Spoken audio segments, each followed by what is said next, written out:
Welcome back to No Sleep Teal, a show dedicated to discussion about the Jacksonville Jaguars. Travis Reier alongside Evan Reier. It is a special July the 4th edition of NST. Fireworks before the fireworks a little bit later, Ev.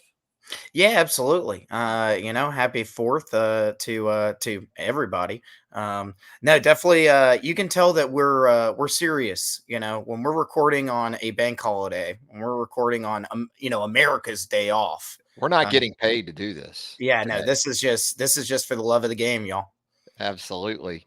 We try to keep it real here on No Sleep Teal. And what we're going to do today, F, we're going to get into some offensive tackle scenarios, both for the upcoming season and beyond, because I think that's very interesting when you consider, especially the bigger picture and how we sort of moved through this offseason where there were some possibilities in play involving Cam Robinson and thinking about Walker Little for the future and a couple of those guys and essentially contract years coming up and understanding Anton Harrison is the building piece, the building block there at the tackle position. But we'll get a little more nuts and bolts ish on that. And in our over under series today, Ev, we're going to take a look at Travis Etienne. We got a couple of those for you that we're going to get your thoughts on. And then we're going to get into some formative years with the Jacksonville Jags as fans of the Jags. Literally, it's been a lifetime situation for Evan Reier here, Yeah. born No, into it. I was born in it. I never had a choice. Some people had the choice, but I did not. I was Duval County all the way. Born in Duval, and folks were founder season ticket holders for the Jacksonville Jaguars. So we'll harken back on some memories of the past where the Jacksonville Jaguars are concerned as well. But we'll get things going, Evan, with the aforementioned offensive tackle scenarios. And again, you go back to the start of the offseason, there were some things in play. Cam Robinson, there could have been a move there before June 1st. It looks like, as we know now, that did not happen. And I guess when you look at these three primary options that the Jags have right now at offensive tackle, and the media heard from Phil Rauscher, the offensive line coach, a little bit earlier in the week, and the Jaguars media always doing daily beat folks, always doing a great job. He had some interesting comments as well, but Cam's in a contract year, Walker's in a contract year. But just thinking about 2024, it's a good situation, it looks like. No, I mean, you have two starters that at the very least you can feel confident that they're going to be able to get through game to game. They may not be elite talent or even maybe in Anton's case, he's still a bit of an unknown quantity. I mean, he had a solid first year, but that offensive line, for a rookie, but that offensive line overall was not great. But you saw enough that you can feel good about just continuing on with that, letting him develop. Cam Robinson is Cam Robinson. I mean, he's got his flaws. The Jaguars know it very well, but overall, he's a guy that you don't mind starting. Obviously, you don't mind paying, you don't mind having him around, and he provides that veteran presence. And then, when you have a guy like Walker Little who has experience playing on both sides of the line, that's your ideal number three, a guy that can flip in and out, and in the worst case scenario of injury or otherwise, a guy who can come in. And they have some other names in that group as well. And Walker has been a guy that, as you said, could play either tackle, could even slide inside and play some guard. But it looks like with some of the moves that they've made with the interior, that shouldn't be as much of a thing for him. Like interior offensive line scenarios, he is a tackle first and foremost. It's a big year for Walker Little. I think Walker Little is going to get paid either way after he leaves this rookie contract, and it's going to be a good situation for him on the open market. I think when you think about the things that the Jags might have at their disposal in terms of retention, I guess there are some scenarios where you could extend this situation, perhaps with at least two of these guys for another year or so. But Yeah. it has the feeling of that sort of fork in the road year, doesn't it? That somehow, some way. And the Jags addressed this a little bit, I thought, in the most recent draft, right in the middle of the draft by going offensive tackle. But it's a year in which they really need to be above average at this position, because when you start thinking about 2024, it becomes a little more uncertain, or 2025, excuse me, it becomes a little more uncertain. Yeah, that is definitely, I think you're on the nose with the fork in the road analogy because, you know, Cam, like I said, they know Cam Robinson well, but it's always kind of been a will they, won't they with Cam. Like is he coming back? Like it seems like every time it's been up in the air. It's been a question, and it hasn't been like an assumed outcome.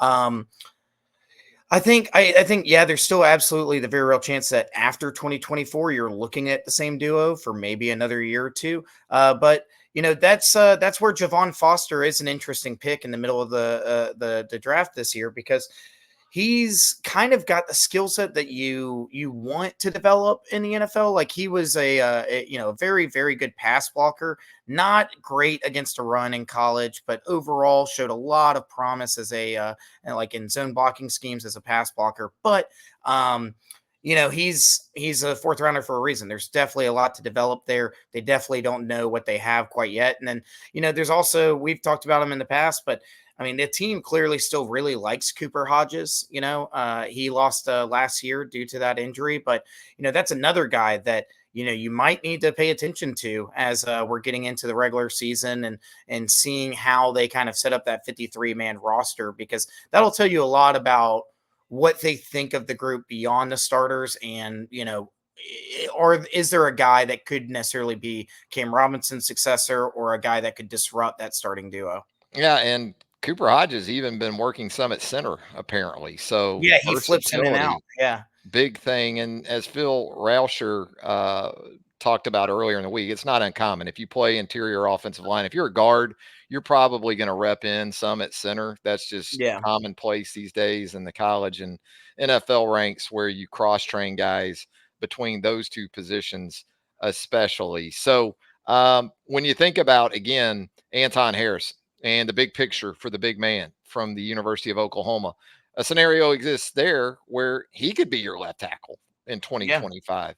And I know ESPN in the last few days has done one of its first round mocks for the 2025 draft. And there was Emory Jones of LSU to the Jags. Emory Jones, an outstanding right tackle for LSU, really fantastic tackle tandem in Baton Rouge these days. Probably a couple of first rounders when you think about that duo in Red Stick. So maybe that's something we see down the road, and perhaps if it really is that fork in the road situation with a couple of these guys, hard to imagine a scenario where the Jags, either through free agency and or the draft, really look at tackle extremely hard in a year's time.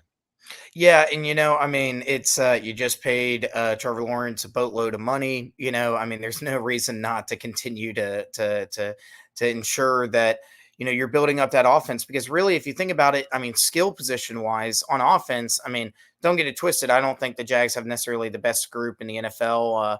We've even discussed, is it the best group in the division? But they are at a point where it's like, okay, we're pretty built. Really, the offensive line feels like the weak link. And we've said that maybe the addition of Mitch Morse, kind of revs things up. It looks better as a unit overall. But there's a world in which we're looking at another like two or three different starters next year, not just offensive tackle, but like across the line. That's a very real possibility. And but at the end of the day, if you can lock down offensive tackle, at least when it comes to the quarterback, it comes to general success at the NFL level on offense. I mean, it's as an important a position as any. Just for this 2024 season, do you feel better about the interior of the offensive line or the tackle positions as you go into training camp coming up That's here in a a few great weeks? question. That's a Because I really mean, good question. Ezra Cleveland has a chance to be a really good player. Morse is an upgrade at center. You certainly are experienced at the other guard spot. So, which would you kind of lean into more right now, tackle or interior? Wow, that is a really good question because there's downsides to both groups that I'm thinking about. I think just because of we saw them last year, I'm gonna go with the tackles. I am very optimistic about Mitch Morse, and I want to believe in Ezra Cleveland as well. I think Ezra was solid last year, but Man, Brandon Scherf, it's been a tough run the past couple years with him at that right guard spot, and so he's kind of the decision maker for me. I think I'm going with the tackles just because Scherf being a locked in starter is not something I'm a massive fan of. We're talking tackles here, but word of Cooper Hodges working at center again. It's not you know uh, breathtaking news. Again, Yeah. interior offensive lineman cross trained, but still, could that be a bad thing for say Luke Fortner? Oh If yeah. Cooper Hodges is capable of being a real swing guy for you there and you already have some depth at guard, but if he's able to do that at guard and center, uh, maybe not the best of news or the best scenario that could unfold for Luke Fortner. No, I mean Fortner's biggest issue is that he doesn't really provide anything outside of being center. Which, again, if you are a good center, then you will, you'll always have a job in the NFL. Um, but last year was just such a dire campaign for him. To be honest, I'm not trying to be dramatic. It was Yeah, really wasn't rough. good. And with a guy like Cooper Hodges, who the majority of his experience is at tackle, like as far as I remember, like in college, that's College. yeah. Yeah. So you've got a guy that has the most experience at tackle, is showing promise on the inside and with snapping. I mean, it's going to hit a point where, when you're trying to narrow it down to a 53-man roster, if you have a guy that can potentially offer something at each position across the line, that's just more valuable. Now they may still think that Fortner is, got something to offer, and you definitely don't want to make any rash decisions with him. But And they've invested into Luke Fortner. I yeah, mean, they've really committed. I mean, he they wasn't you an may undrafted free agent. this dude has 30 plus games started or whatever it is. Like, I mean, they've Money and really snaps are in him. Yeah. they gave him as fair of a shake as you can give a fifth round pick. I think that's when Fortner was selected. I Yeah. mean, um, and definitely, they may still absolutely believe in that, and they may think that, all this time and effort we've invested, we need to keep him around. But at the end of the day, I mean, you can't really be thinking about what you were doing 2 years ago, planning wise, when you're making a decision right now in 2024. So yeah, I mean, that's a great. The offensive line group may have the most amount of variables, the most amount of uncertainty in terms of the like guys that could make, or some of the decisions they make the roster, some of the decisions they can make. Obviously, the first five is pretty locked in, but everything behind that seems, a little dynamic. I still sense apprehension from Evan Reier when it comes to that Jaguars offensive line. They He got something to prove this year, and I Yeah. I think that's just a fair way to put it. I It's don't think your choice there between the tackles and the interior offensive line was a struggle because you think both they're just areas are so just great. so great. No, Love it. I didn't get that sense. I didn't get that sense at all. No, Like, I'm really not trying to come off as too down on the group, but to me, there's a lot of players. There's a lot of things that the Jaguars need to prove after that collapse last year. I think the offensive line may have the most. So I'm going to go on record. They're going to be better this year. And I know your answer to that would be, well, how could they not? The bar isn't exactly, pole vault high yeah, up yeah, there. yeah. It's not Um, Olympic. Not a world record or anything, but Yeah, I think if they can maintain health, and that's been an issue too, obviously, but it is for every team. And that's where I think this depth could really come into play. You've got some snaps and starts into Walker Little now. Um, I know Rauscher in his comments tried to make this sound like a 3-for-2 competition going into training camp. I'm sure he's trying to keep Walker Little motivated because I think we all expect it's going to be Cam and uh, Anton. So, but you've got legitimate depth there, and I think you've bolstered some things on that interior. So, regardless of the bar being low last year, I think they have a chance to be at least really solid, if not great. Hey, a guy that's going to that is hoping that things are certainly headed in the right direction up front is Travis Etienne. And with that, Evan, this Travis has some over-unders for that, Travis, for us to consider on the latest edition of No Sleep Teal. Let's get into those. And we start with scrimmage yards per game for Travis Etienne. That, of course, means rushing yards, receiving yards. Now, as a rookie in 2022, he averaged 84.8 yards per game in scrimmage yards. A year ago, he upped that total to 87.3. So I'm going to kind of stay on that same path of increment and go with 89.5 yards per game for Travis Etienne in terms of scrimmage yards in 2024. Over or under that one, Ev? Over. I think it's over. And I think that I'm taking the over because really from the Jaguars perspective, it needs to be. I mean, you added Mitch Morse. This is supposed to be, again, we're talking about that offensive line. It's a year of Anton Harrison's got the year under his belt. You added Mitch Morse.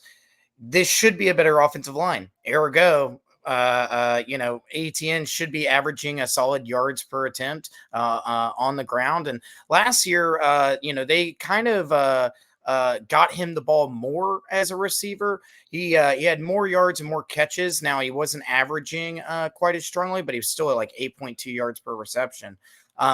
I think, between the receiving or the passing game, kind of incorporating him even more than in his rookie year, and then also on top of that, an improved offensive line, I think he ought to be able to get to, somewhere around, 1,700 scrimmage yards over 17 games if he plays all 17.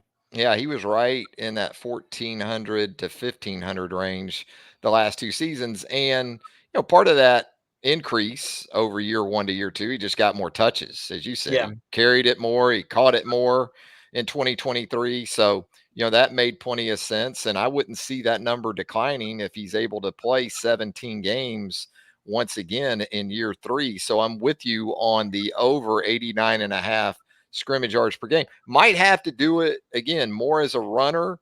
And I'm going to lean on improvement on that offensive line to help him in that regard. And another thing, Brian Thomas's ability to stretch the field could prove very beneficial. I've said this since the draft about Brian Thomas Jr. for a guy like Travis Etienne in the run game and the run game in general. So let's talk about yards per touch for Travis Etienne. Looking ahead to the 2024 season, he was down more than a full yard in 2023. Now, again, had more rushes, had more catches in 2023. So that would not surprise you to see his yards per touch go down in that situation. But 5.65 yards per touch in 2022. I think you really need to see him back into the fives. And that obviously would be beneficial. So I'm going to go 5.15 yards per touch for Travis Etienne in 2024. A couple other things, though. I mean, you talk about his numbers and some of this stuff and yards per touch and those things going down. He did have his touchdown rate was way higher in Yeah. 2023. And you know what else I really liked about Travis Etienne in 2023 was no fumbles. He had 3 in 2022, none in 2023. So more of that would be good too. We want to see the same progression from Tank Bigsby after some of those rough drops and fumbles that he experienced, because that would be huge. And Bigsby contributing would also play into this over under this yards per touch, and I think it actually will. I do not think that ETN will have quite so many touches in 2024. I still think he's going to hit those yards totals. I just think he's going to be more effective because they're going to spread the ball out more. He had I think it's 75% of all running back touches for the Jags in 2023. That is I think it's the second or third highest in the NFL in terms of percentages there, in terms of all running backs.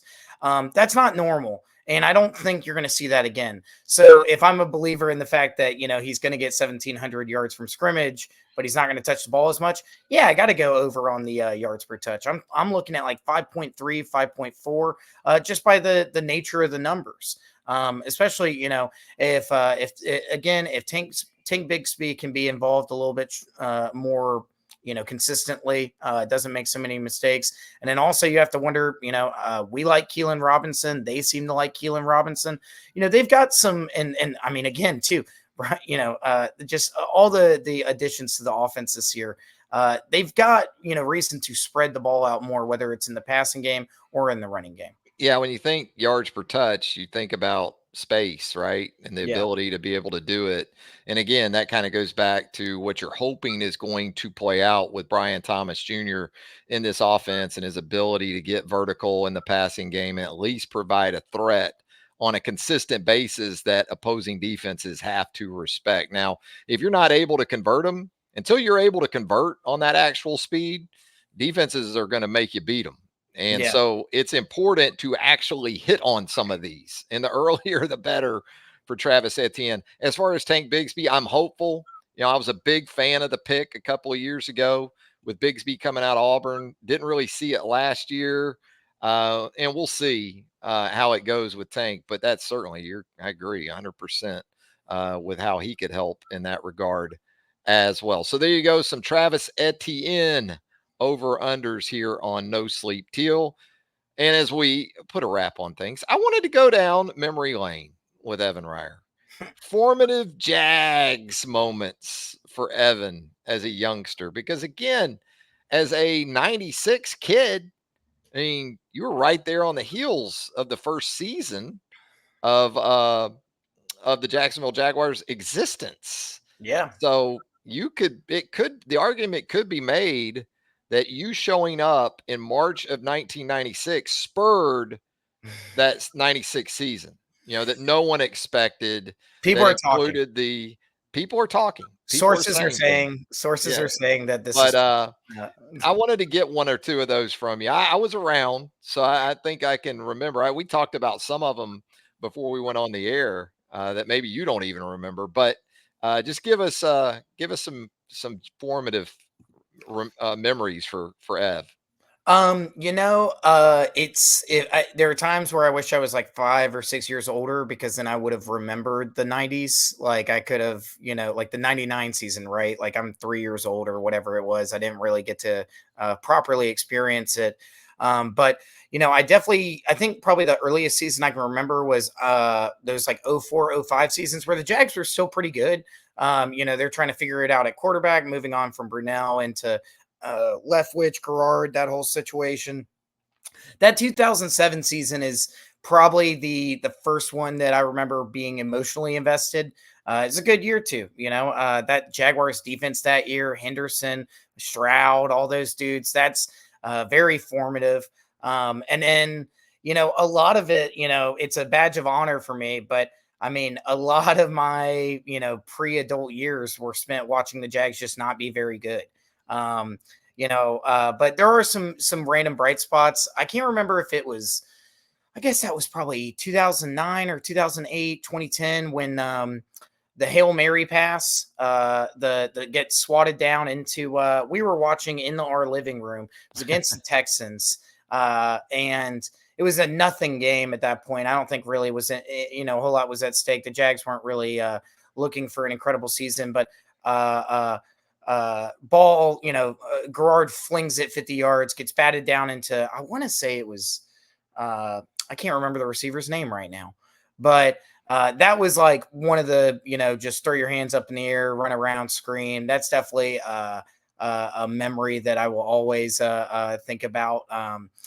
Trying to think of what else. I mean, really, 2017 is formative, but at that point I was, 21 years old. So how Yeah, but formative you can were it be? really into the Jags at that point, Oh, and 2017, I we was a made the non. trip to Pittsburgh for We did. the We divisional round. Yeah, were able to get up there for that.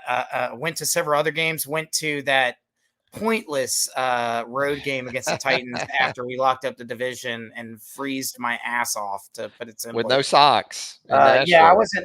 I on don't New know Year's what I Eve. thought. I was like, yeah, I'm still in the South. It's like Tennessee. It's fine. Like I'll be good. There'll be And humidity. Yeah. that was New Year's Eve, and I got so cold.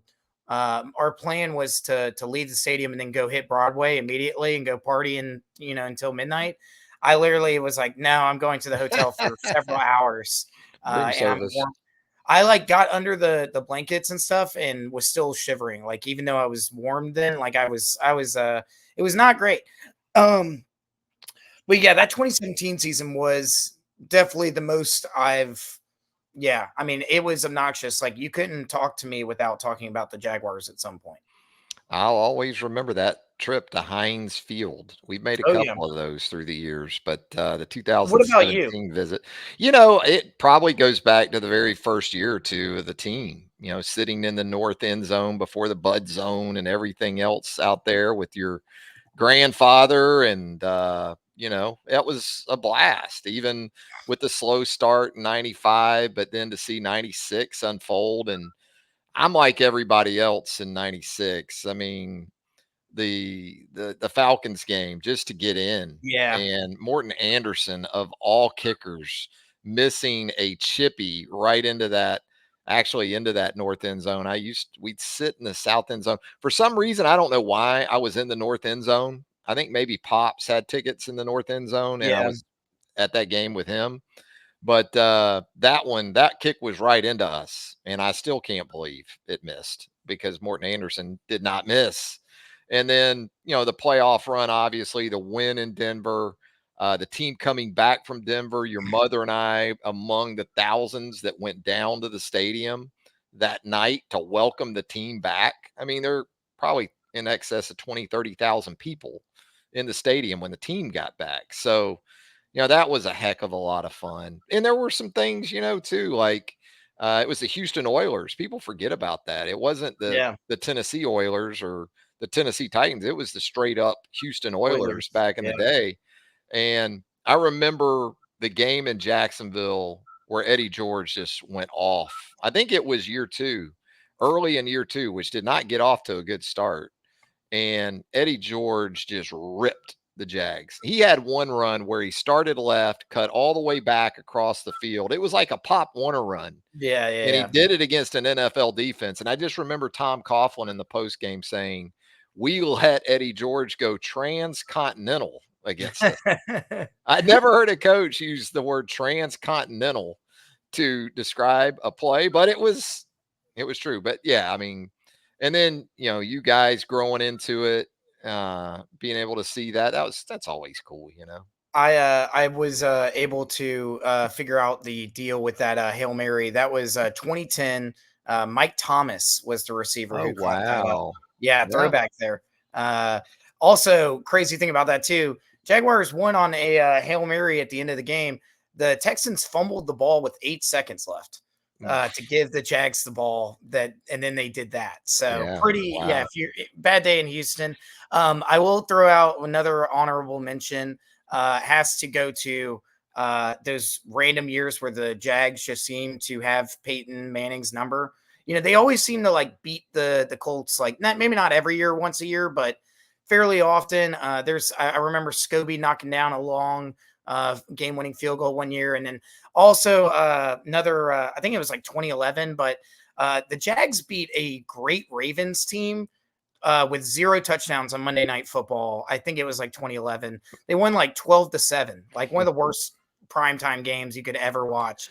But I remember being ecstatic. I remember loving it. So, I think uh, we were on a ski trip in Vermont when you were probably 10, maybe, or yeah, something 07. like that.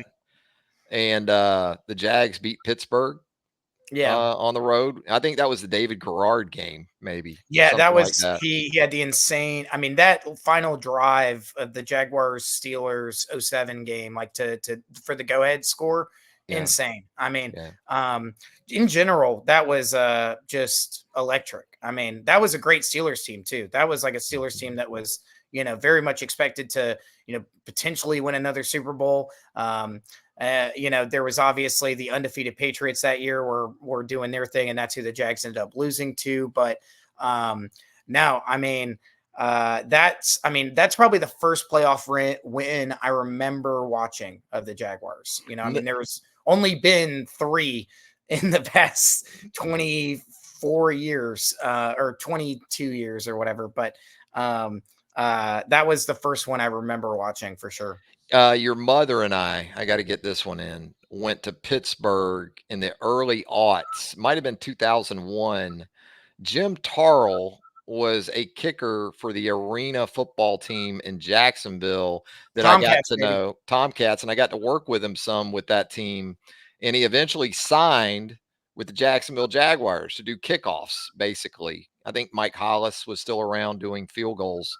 But your mother and I went to Pittsburgh on a cold Sunday night at what was then Three Rivers Stadium, the stadium before the Yeah, yeah, stadium. before Heinz, yeah. And we were able to watch. I think that was a Jags win maybe on Sunday night too. It's every team has a bogey, and unfortunately for the Steelers, the Jaguars just own them. Like I have no idea why, but I mean, we're the only team to beat the Steelers in Pittsburgh twice in the same season, and we've done it twice.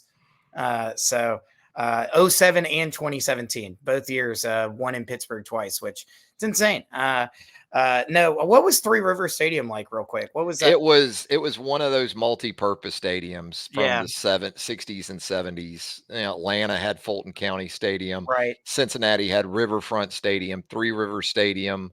There in Pittsburgh, they were all built about the same time, and essentially they housed Major League Baseball teams and NFL teams, and they were awful. They were Yeah, terrible. yeah. They were not good. Is So that so? Did the Pirates play there as well back in the day? Pirates played there and the Steelers played there. The Steelers dynasty, that's where that all that happened, Was was there? at Three Yeah, Rivers the Chuck Stadium. Noll years. Yeah, Yeah, yeah, yeah. the 4 Super Bowls and all that with Terry Bradshaw and those guys. But yeah, this is something you could do for a long time when Oh you go yeah, down we could do. memory I can do lane this for all day. sure. Yeah, absolutely.